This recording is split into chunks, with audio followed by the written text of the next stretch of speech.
People, Deluded, I'm back again. Thank you very much for tuning in each and every time. Now, Fridays equals Q&A days. First and foremost, I'm appreciative of all the support you lot give me, whether it's subscribing, liking, commenting, and all different things you can do to drive up engagement levels and awareness of this thing. Obviously, I'm excited and happy that you lot week in, week out come with questions. I'm never going to be a sad though. I can't speak for all YouTubers, but I'm never going to sit here and make up questions and sit here and answer them. That's just sad.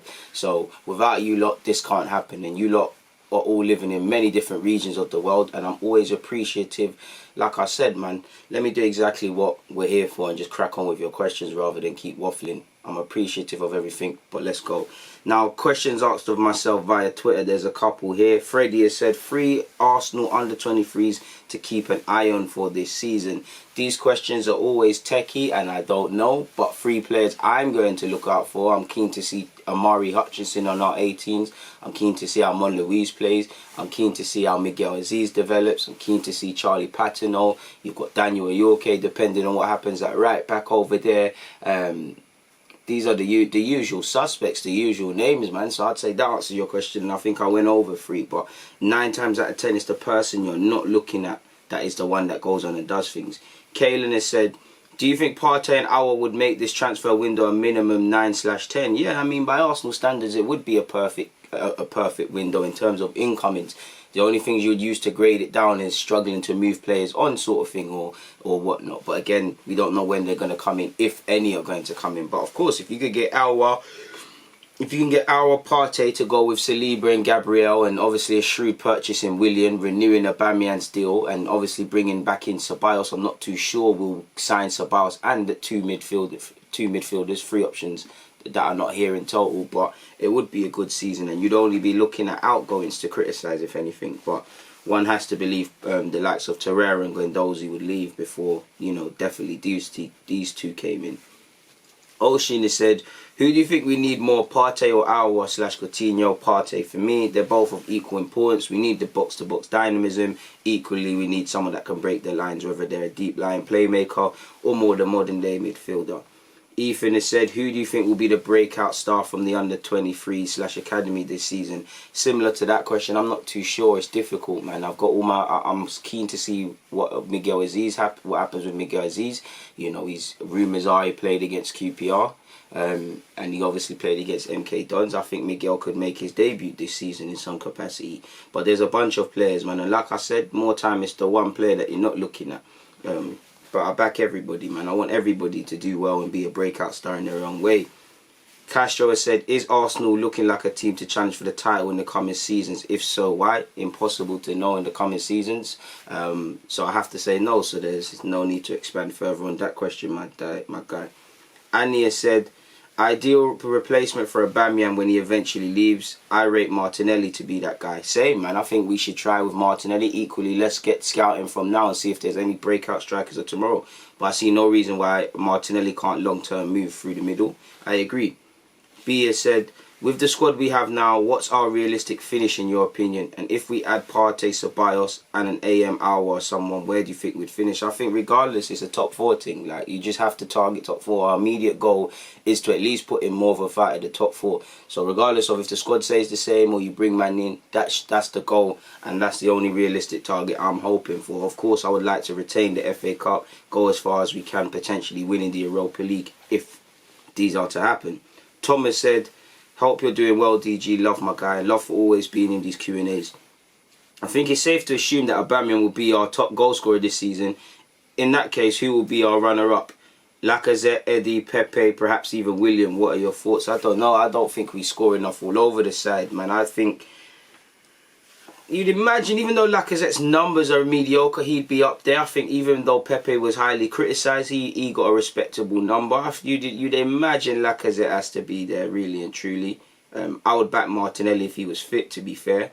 I'd probably say Laka and Pepe on the basis of game time. William's never been a great goal scorer, but I would expect him to chip in. And Eddie, so far, for as much as he's working the line well, he's shown he's not clinical at this level. So I would love to be wrong about Eddie, but I don't think Eddie's going to be our second top goal scorer. So I'll probably just go with either Pepe or Lacazette, to be fair, my dude. Moving away from that, I'm going to the questions asked of myself via the YouTube community tab. Once again, big up everyone who's able to listen and follow instructions. We've got a lot of questions, people.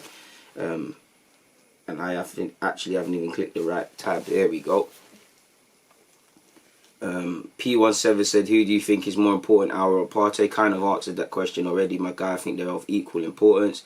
John Doe said, Sangari's asking price has been dropped to 10 million. Potential Partey alternative. I would look so, but I can't imagine the scouts haven't run the rule over him, and for some reason maybe Arsenal are leaving him alone, or maybe he's another target. DS Boss says, has Cedric underwhelmed you so far, or is that the level of performance you expect him to put in? To be fair, you know, we haven't really seen him really and truly in an Arsenal shirt, but I must admit I'm not really convinced so far in the little minutes I've seen. The good news is there's more football to be played, and my opinion's open to changing. John Doe's back again. He said, what's your thoughts on Kolasinac only agreeing to go back to Schalke if they make him captain? Now, again, I don't know if that's factually true. There's plenty of reasons for him to want to return back to Schalke, and hopefully that one happens. But if that is true, just to humour you, I mean, I'd feel a bit of sort of a way if a player is making demands, really and truly. Like, come on now, you don't do that. One has said, who should we sign next?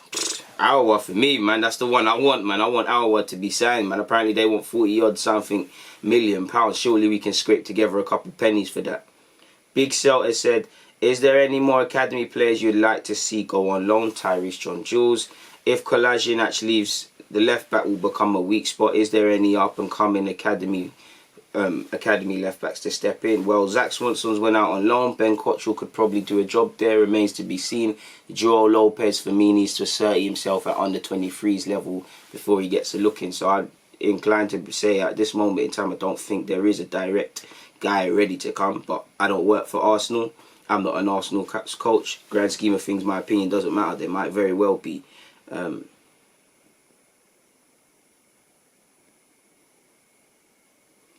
Seat has said, as we need both goals and defensive structure, if we get two more central players, how would you form our starting lineup? They're exactly the same. Just both them two midfielders go in, or Xhaka and somebody else. There isn't too much to change, and still maintain that it's a free, really and truly, with a sort of thing, man. Like if Aouar comes, I'm on Xhaka, Aouar and Willian up front, or, you know, well, I say up front in the midfield, or Ceballos, Xhaka and Willian. To be fair, it's not the most dynamic, but it's better than last season.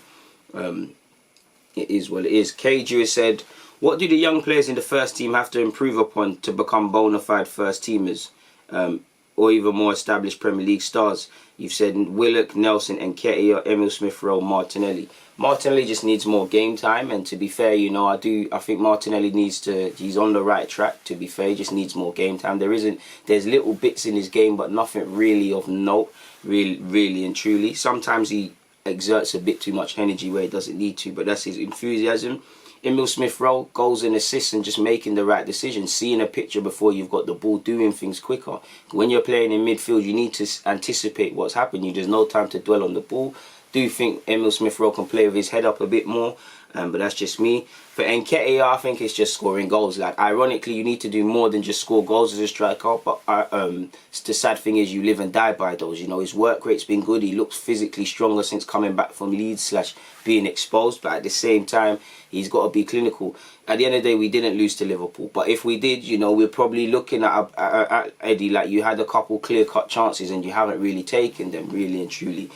So if he wants to improve his stature in the Arsenal team and go beyond a sort of him or Lacazette thing, he needs to become a consistent goal scorer, in my opinion. For Nelson, it's a confidence thing for me. Like Emil, goals and assists and just that level of consistency and speed of decision making. But for Nelson, it just looks like confidence, and he's going to have to really look deep in himself for that. Joe, there's a lot for Joe, man. I'd say if he's going to play in that 10, end product got to improve, goals and assists. Decision making isn't quite there. I think he's very blinkered in that role. I think he's too greedy in that role. There's many things Joe Willock can improve on, and to be fair to you, Joe, he needs to come up with heaps and bounds. I know the club like him and things, and I'm a big fan of Joe, but I don't know what Joe Willock is specifically good at, and I've got a lot of time for him. You know, I find myself mentioning work rate and engine. To be fair, every footballer should have a work rate and engine. Every midfielder should have a work rate and engine. What have you got beyond that? He is good technically, but I just think he hasn't showcased enough for me. So there's a lot for Joe to work on, really and truly. Rowan has said, big up my guy DG. Now that we have 8 centre-backs at Arsenal, can you take 2 or 3 centre-backs with you to Sunday League football to free up some wages? Of course, man, they'll help us. Take Ozil too if you want. Yeah, why not, man? On a serious note, we do know some centre-halves have to be clipped. And for me, I don't know who's going to be clipped, but if I was Arteta, the centre-halves, if I put myself in his thinking that I'd be using, Gabriel and Saliba just came to this club, so by default, they're part of the plans. You know, David Luiz wouldn't have signed a new deal if he wasn't going to be used. You want him to be phased out, but he's there. You've obviously got Marie, who's more or less just signed for this club, hasn't had too long to showcase his thing. So I think there's 4 centre-halves that are definitely going to play. I think the 5th will be Mustafi, because I think Mustafi done enough to convince Arteta that if push comes to shove, I can use you in the squad. Beyond that, you know, the likes of Holding, Chambers and Socrates, you know, they're in dangerous waters. You know, there's a case to say Socrates and, David Luiz and Mustafi need to move on, but it is what it is. So I want to see 4 to 5 centre-half stay just for depth. So yeah, 2 or 3 got to get clipped, like you said. Diabolical has said predictions for top 6 this season. Too early, man. I know the window's about to close, but I don't know, man. I don't know. I wouldn't have said Arsenal wouldn't have been in the top 6, but we managed to fall off even more. I'm not too sure. I just expect the usual suspects. I think Liverpool will be up there. I think City will be up there. Personally, I think Chelsea will be up there. They're making big moves. Hopefully Arsenal is up there. Beyond that, I don't really know, to be fair with you. You can't rule out United. You know, Van der Beek, Pogba and Bruno, you know, games aren't won on paper, but that seems like a very energetic and dynamic modern day midfield. You've got Bruno, who runs in behind and can pick a pass. You've got Van der Beek, who's got a very big engine and can get goals and assists. You've got Pogba, who can do a bit of everything. And maybe this season for United, it's time to see Pogba just kind of hold down one specialist role, because one minute it's like he's deep lying, then he's box to box, then he's deep lying, then he's box to box. So we'll have to see what happens, man. I don't know for the top 6. Spurs have made some shrewd additions as well, so who knows, man. Wolves and these sort of teams are going to be there to further complicate things, and maybe Leicester, but we'll have to see. Nathan has said, do you think Sabas, if he comes back for another long season on loan, should be played in a number 10 to make up for a lack of creativity? There is every debate for that, but I don't know what it is with Sabas. I think he's technically great. I think he likes to play under pressure, but I don't think he likes to play in certain areas like where it can affect the game the most. And when you look at the elite midfielders, they do that the best, and it's clear to see why he hasn't really got into the Real Madrid side like that. I would like to see, ironically, I'd just like to see him. I like him in that deep lying role. I'd like to play him in that deep lying role and then Willian, sort of thing. But if he was in that 10 role, I wouldn't mind. If you've got Partey or an Aura and then you've got him there, why not, man? Omer said, again, that all depends if we sign these man, my guy. But Omer said, with Willian and Gabriel now done, what would you rate our window if we somehow pull off signing Partey, tie down Aubameyang, keep Sabas, and give Maitland-Niles and Emi Martinez new deals? It'd have to be a 9. The only thing you could look at is, have we moved players on and stuff? There'd still be question marks over futures, so it'd be a 9. Franklin has said, yes, bro. What would be your guess for our starting lineup for the Fulham game? Not a clue, my guy. It's way too early. But off the top of my head, I'd say 3 at the back. Martinez. I don't even know, man. I don't even know. Let me say 3 at the back. Martinez. 3 centre halves of Kieran Tierney, David Luiz, Saliba. Right back Hector Bellerin if he still is here. Left back, right back Maitland-Niles. Left back Maitland-Niles. Right back Bellerin. Midfield of Xhaka. And there is no other midfielder right now, so Xhaka and El Nene, or Xhaka and Sabas if that one gets done. If Sabas is there, Xhaka and Sabas. I'm only going on what I have available to me right now, so I'm saying Xhaka and El Nene, sadly. Yeah, that's the 4 in midfield. And the centre halves up front, they pick themselves, man. Aubameyang and Pepe. Oh, I don't think Aubameyang's going to play through the middle, so I'm going to say Aubameyang, Lacazette and Pepe, even though I think that's harsh on Saka, and Xhaka should play. Should move Aubameyang through the middle, Saka on the right, in my opinion. To be fair with you, but I would like to see a 4-3-3, to be absolutely honest, man. If it was up to me, Martinez, centre halves, David Luiz and Saliba, Tierney at left back, Maitland-Niles at right back, midfield of Xhaka, Sabas and Willian in that 10 role. up front for me, you've got Aubameyang, you've got Saka, and you've got Pepe, in my opinion. But we'll have to see what happens, man. Arteta's got some good options to play around with. One thing we badly wanted him to have. Faris has said, do you think fans telling a player they are linked with to join our club and giving them love messages to come actually affects a player's choice of clubs, like Gabriel said about Arsenal fans? Of course, it's nice to feel wanted and be bombarded with messages and things, but if I'm completely honest, the fans should be the last thing you think of. Of course, you want fans to be passionate. I'm not underestimating the fans, but if I'm a footballer, what as the manager, I'm going and looking at the manager. Who is the manager? What football does he play? How does that tie into what I want to do? What he's telling me in this interview, because man will tell you anything just to get you signed and go do something else. What he's talking about, if I go and do my research, if he says this is how he plays, this is how he does things, can I go into his history? Can I find things about his makeup? Can I see if he backs up his chat? What's the club's project? How will I improve as a player?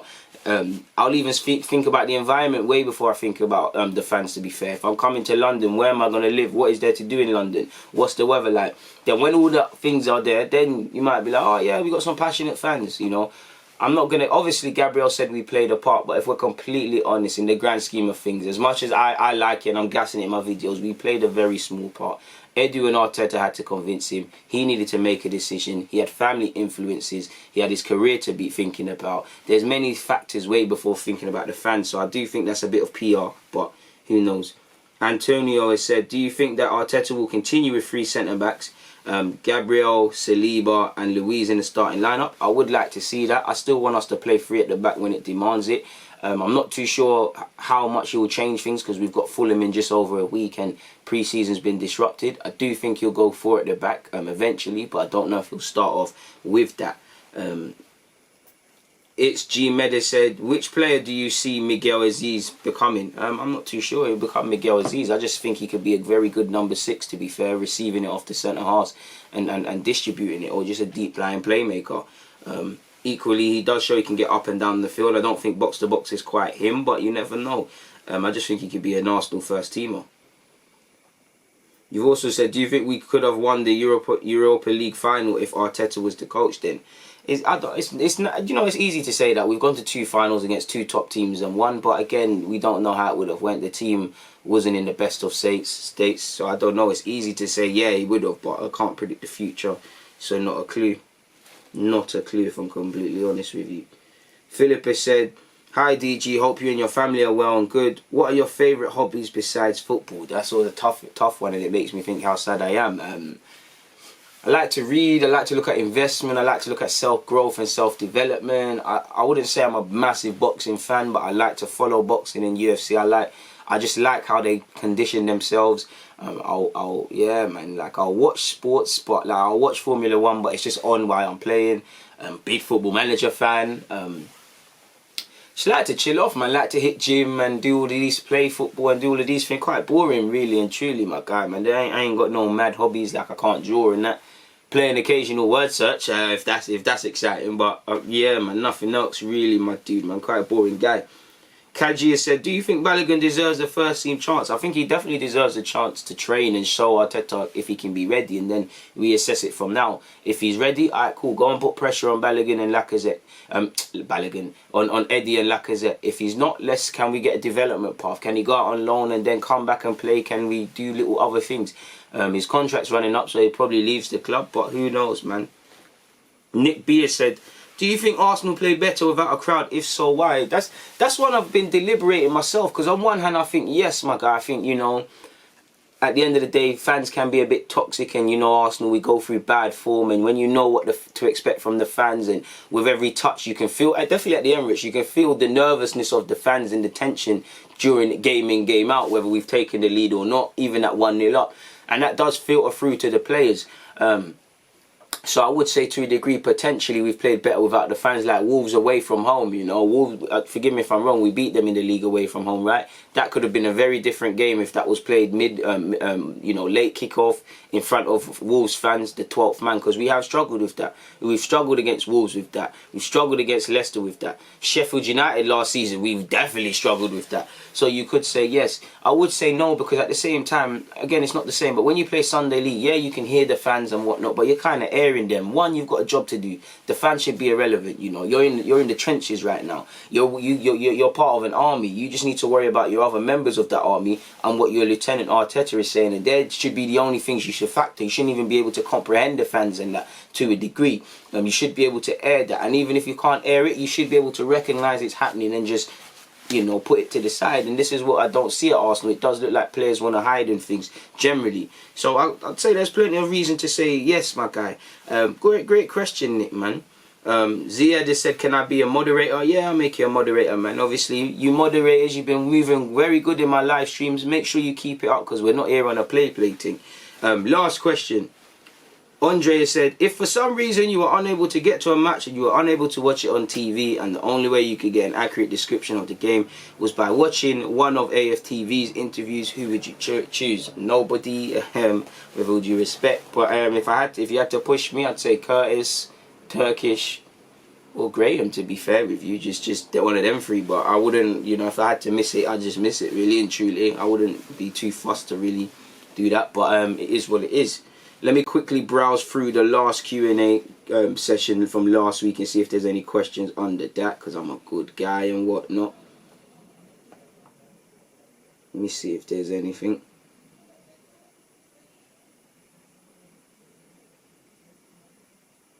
Some spam account has said, do you love me? I mean, no, I can't love a spam account, man. Come on. Like, but I think that's about it, people. I don't think there's any more Q&A questions. So yeah, man, it's always appreciative you lot asking these Q&A questions.